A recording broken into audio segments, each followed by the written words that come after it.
Você falou que o Brasil não funciona. O Brasil funciona muito, Glauco. O Brasil ele foi montado desde a República de Deodoro, do golpe de Deodoro. Você tem uma aliança espúria entre duas grandes forças, oligarcas corruptos e o exército brasileiro. O topo, os generais, não todos, mas grande parte. É uma aliança espúria onde os generais, de tempos em tempos, entram e muitos roubam, ladrão. E os oligarcas que chegavam ao poder, pegavam tal, ficavam milionários, e isso vem desde o Deodoro, né? Primeiro Deodoro, Floriano não era ladrão, que eu saiba, era só outros problemas. Aí vem a República de Café com Leite, típico. Tirando ali o Prudente de Moraes, entra com a primeira quebra, e aí entra a terceira força da engrenagem. São 3 engrenagens. Corrupção, oligarca, etc. O exército e ideologia. Ideologia o quê? Totalitária. O Getúlio Vargas é um totalitário. É um totalitário inicialmente nazistoide. Né? Essa República de Deodoro, ela não mudou essa dinâmica até hoje. A gente tem períodos que o poder vai para a mão do civil, mas que civil que vai? Os oligarcas corruptos, ladrões, depois volta para o militar, corrupto, ladrão, eles se falam todos. Você pega o caso, por exemplo, do Delfim Neto. Delfim Neto tem um monte de acusações de corrupção do governo militar. Se você for ver, morreu amigo do PT, amigão do PT. Morreu amigão dos oligarcas, dos corruptos, do centrão. Morreu com a milicada batendo palma para ele. Então, essa dinâmica não se quebra. O que teve de modificação, que entra a terceira força, em vez do nazismo, vir o comunismo, a ideologia woke, a destruição da família, do indivíduo. Que não é tão diferente, porque o nazismo, né, o sindicalismo, ele acaba com o indivíduo. Então, você cala a boca, obedece, moleque, direita burra, fica quieto, intergaláctico. Você não é nada, você não é um indivíduo. Eu que sou o chefe, me obedece.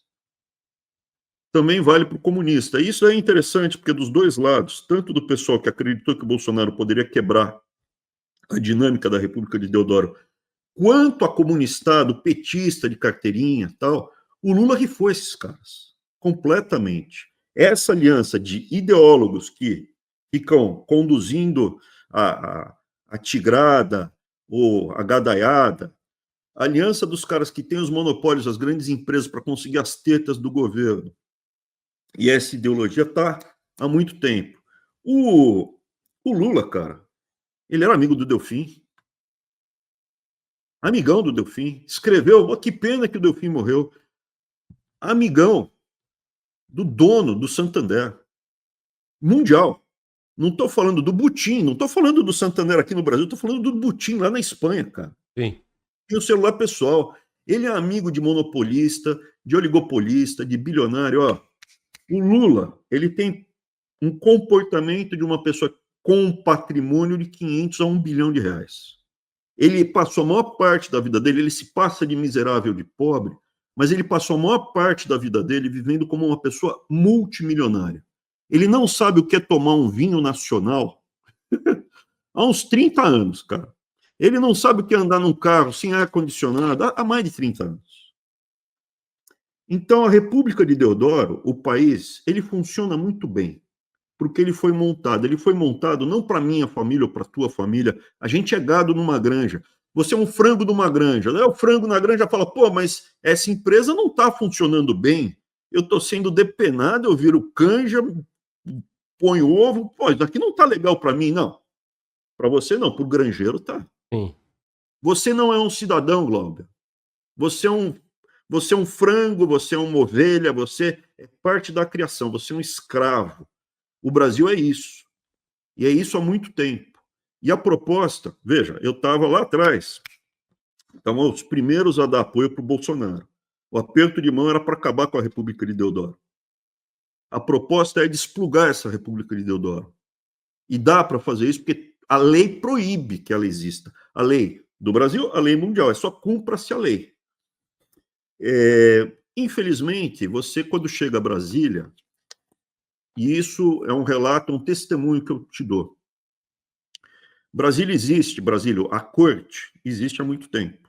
Essa corte imunda, do exército, aliada com corruptos, ideologia, eles sabem lidar com os novos participantes há muito tempo. Você chega a Brasília, eles vão tentar te cooptar, te seduzir, te achar o que você gosta.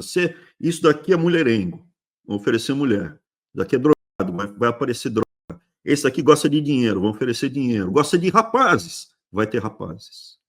Isso da festa do P. Diddy é uma dinâmica na política há muito tempo. O que houve foi que depois do Stalin, ela virou profissional industrial. O Stalin que monta, tem um filme muito interessante, Mr. Jones, que descreve exatamente isso. E foi copiado pelo mundo, e no Brasil também tem.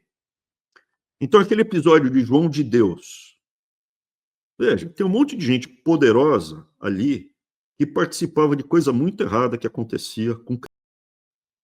Você tem episódios de satanismo espalhados em Brasília. Veja, eu não acreditava nisso antes de ir para Brasília. Eu achava que era a teoria da conspiração. Hoje eu tenho uma convicção muito grande que tudo isso existe. Tanto do ponto de vista espiritual como do ponto de vista lógico. Do ponto de vista lógico, quando você participa de uma aberração dessa, você não tem mais como sair.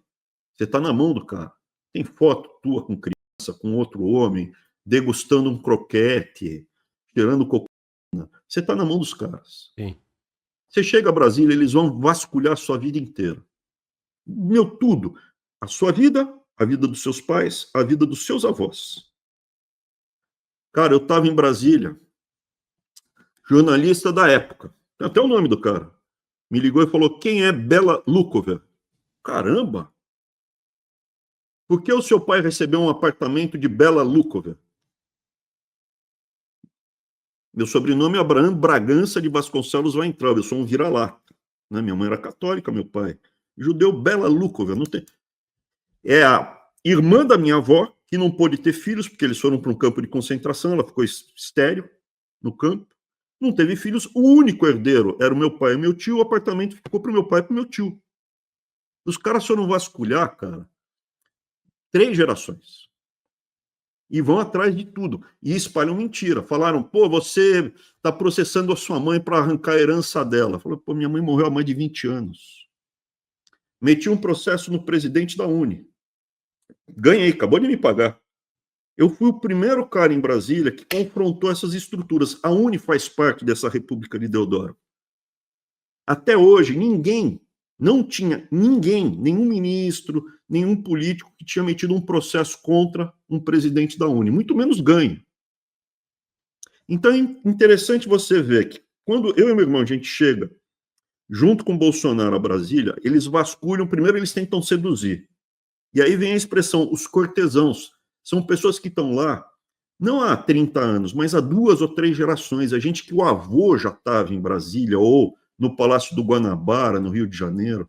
É coisa assim, o pai do cara já sabia receber essas pessoas que entram e ver. O que você quer? Chegamos a Brasília, quer jatinho para voltar para São Paulo? Não, já comprei a minha passagem com o meu dinheiro do meu bolso, muito obrigado. Quer uma comissão numa empresa estatal? Quer um almoço? Quer o que você quer? Não quero nada, obrigado, eu estou bem. Então, a primeira dificuldade, eles vão tentar te corromper. Não conseguiu, eles vão começar a te ameaçar. Vão começar a destruir a sua reputação, seja com verdades ou com mentiras. Até você abrir o bico. E se você, mesmo assim, insistir, aí eles vão para cima de você fisicamente. Se você não ceder, vão para cima dos seus filhos e da sua esposa. O Lula, ele falou, tudo isso que eu estou comentando aqui, verifiquem no YouTube. O Lula disse com todas as letras, você que é militante do PT, não adianta apenas importunar o cara da oposição. Você tem que ir até a casa do cara e importunar a mulher e as crianças.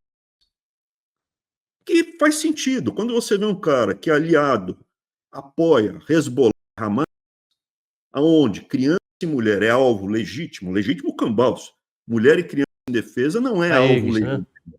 é o alvo do calhorda, do assassino, do demônio. Mulher e criança, meu, você não põe a mão. Os filhos e as mulheres dos meus inimigos estão em segurança. Não são alvos meus. Se você se esconde, usa eles de escudo, né? Se esconde atrás da tua mulher e dos teus filhos, e acontece de levar um tiro, é outra coisa. Mas, cara, quando morreu o neto do Lula, o Arthur, chamava inclusive Arthur, mesmo nome do meu irmão, a leprada, a bolsa leprada, começou a falar bem feito, não sei o que lá. Cara, meu, criança pequena você não ataca. Morreu uma criança inocente.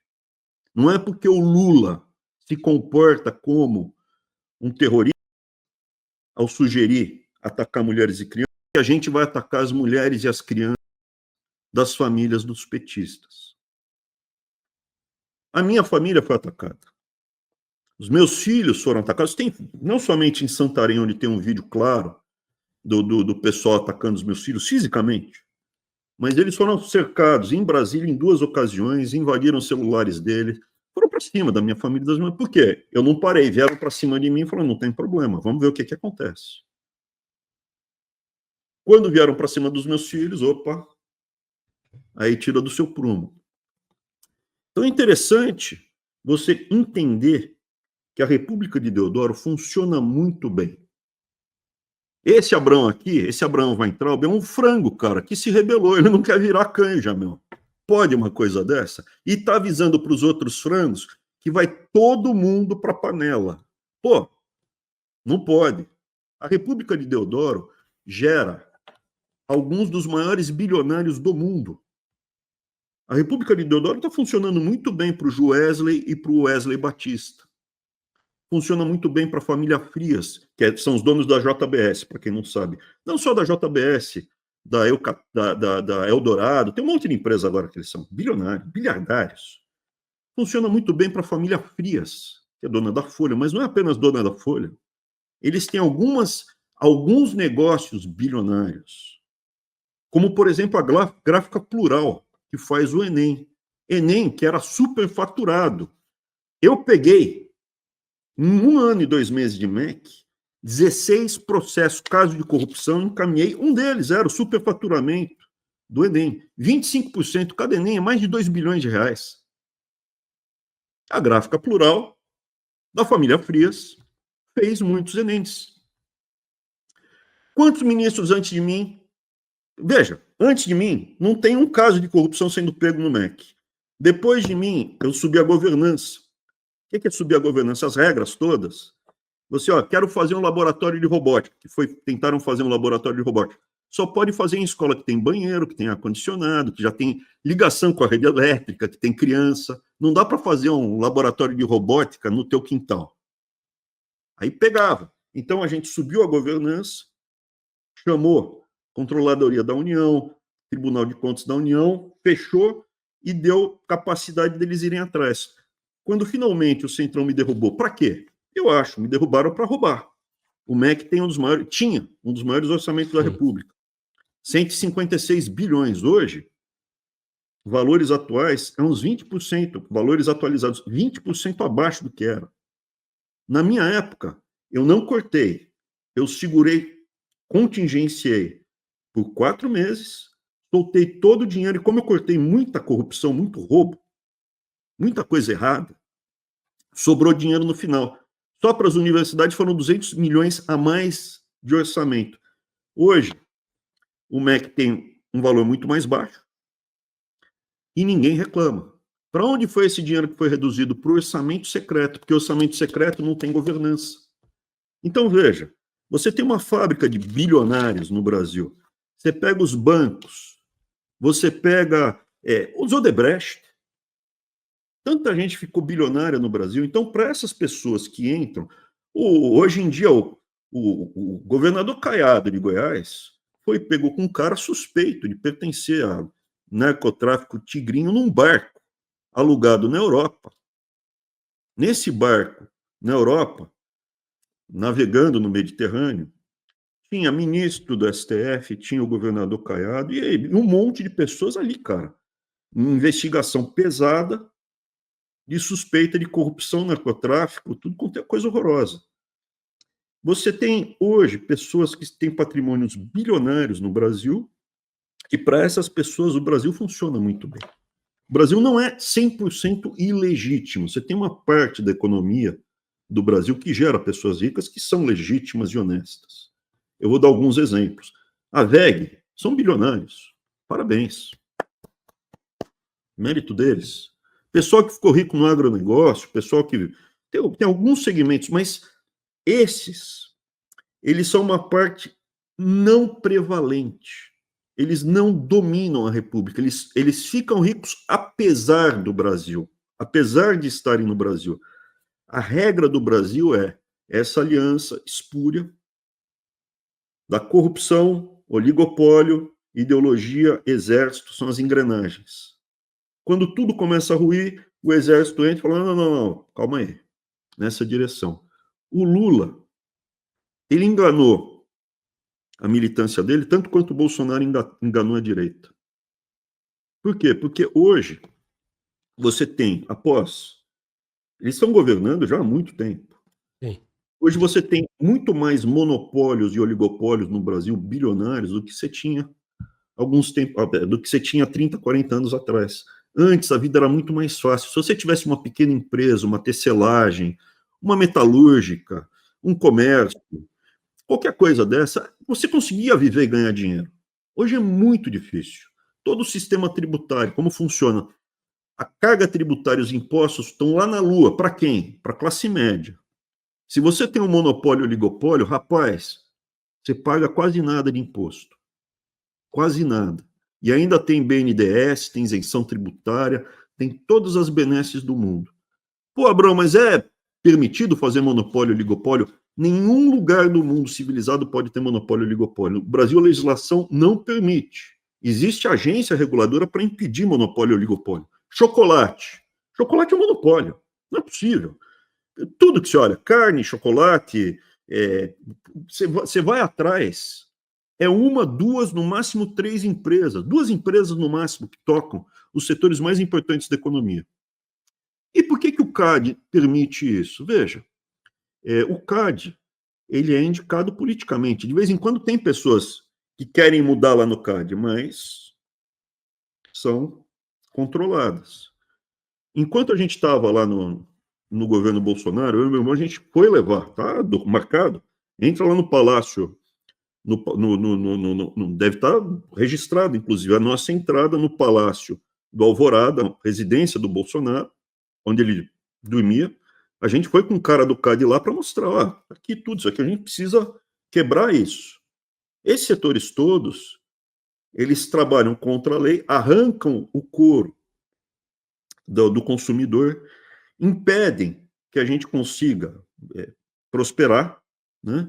E provavelmente tem muita corrupção na parada. É muita corrupção. Por que político adora falar de reforma tributária? Porque o setor monopolista, oligopolista, que vai ser beneficiado ou não, pode, de repente, adoçar a boca de alguém. Na padaria, cara, que não tem monopólio nem oligopólio, é competição perfeita, é livre mercado, cara. É todo mundo lutando para te dar um pãozinho quente mais perto da sua casa. Ninguém vai se unir para dar dinheiro para deputado, para governador, para seja lá quem for, para ter isenção tributária de padaria, cara. Sim. Então, a dinâmica toda do Brasil é essa. Oligarcas, que eram escravocratas. Veja, as pessoas não sabem disso. O imperador era contra a escravidão. Os republicanos eram a favor da escravidão. As pessoas não têm dimensão. A república foi feita porque o imperador se recusava a indenizar os donos do escravo pelo fim da escravidão. Vamos fazer a república, daí eles vão indenizar a gente. Então, assim, o Brasil ele sofre um estupro muito grande, comandado por esse topo do exército, e ele traz o que tem de pior na sociedade, que são esses oligarcas, corruptos, monopolistas, oligopolistas. Como se não bastasse isso, aí entra ideologia, seja o positivismo, que é do exército, que é o avô do comunismo. Positivismo é um avô do comunismo. Seja o nacionalsocialismo, o fascismo do Getúlio Vargas, seja que depois ele vira de esquerda, Getúlio. seja o... porque o nacional-socialismo não é de esquerda, né? Tanto é que chama socialismo, né? A gente pode até entrar nisso, né? O nazismo é o socialismo apenas para os arianos, é isso. E, por último, o que você tem é o comunismo, o socialismo e a cultura woke. Cultura woke. Por quê? Porque se o indivíduo começa a ficar um pouco mais forte, ele não aceita isso. Fala, isso está errado. Por que eu tenho condição de falar isso está errado? Porque eu não quero participar desse jogo de demônios e eu tenho condição material, intelectual, física de não depender deles. Sim. A classe média é a base de uma nação saudável. A classe média é a base de uma democracia, de uma nação livre. Quem falou isso não é o Abraham Weintraub. É um cara que viveu na Grécia há 2.400 anos atrás, chamado Aristóteles. Ele comparou todas as cidades e falou: o único lugar que vai para frente é quando tem classe média. Onde tem muito oligarca, um bando de miseráveis, não dá certo. E o Brasil é um país que foi montado, a partir do golpe do Deodoro, para ser isso, cara. Muita informação, né? Tu vê que eu fico bem quietinho aqui. É meu estilo deixar o nosso convidado à vontade e concluir o raciocínio.